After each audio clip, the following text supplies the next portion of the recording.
After 200 years of British rule over the Indian subcontinent, on August 15, 1947, it was split into two independent nations, Hindu-majority India and Muslim-majority Pakistan. The process was known as partition. Most people wanted independence, but what came after that was tragic. Some 17 million people were displaced, and an estimated 1 million were killed.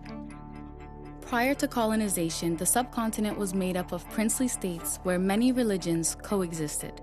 Hindus were the majority, and Muslims were the largest minority. Historians say the British implemented a strategy known as divide and rule, promoting political divisions between followers of the region's main religions. But a freedom movement, mainly led by the Indian National Congress Party, saw members of these communities come together to resist British rule. Led by Mahatma Gandhi and others, the largely non-violent campaign forced the British to act, and the UK announced its plans to quit the vast nation after the Second World War. But that ignited fears about who would govern next. Making up 25% of the population, Muslims were worried about being a minority in a Hindu-majority country. Under imperial rule, they were protected and represented in a specialized system.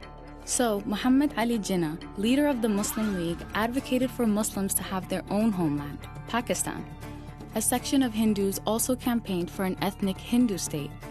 Divisions between the two groups deepened. Riots erupted in many places in which thousands were killed.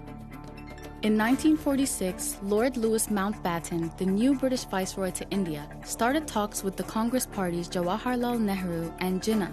Mountbatten convinced the leaders to agree to the partition, creating two new states.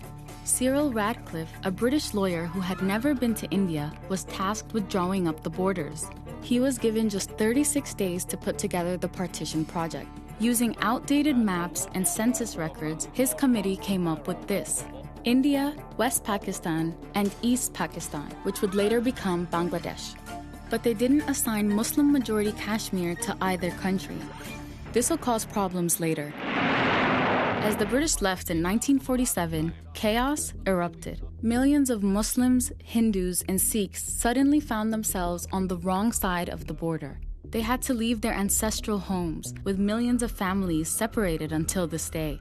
The exodus of people triggered unprecedented violence, with mobs killing an estimated 1 million people and raping and abducting up to 100,000 women. What was supposed to be a celebration of independence from British rule turned into a bloody and brutal chapter in the history of the two countries. 75 years later, India and Pakistan remain bitter rivals, still disputing over their borders. There have been 3 wars over the Himalayan territory of Kashmir, which both countries claim as their own. On the Indian side, security forces are fighting rebels opposed to Indian rule. Meanwhile, India's Muslims are regularly subjected to attacks by Hindu groups, emboldened by the nationalist BJP government in power since 2014. The legacy of partition is complex and still felt in South Asia today.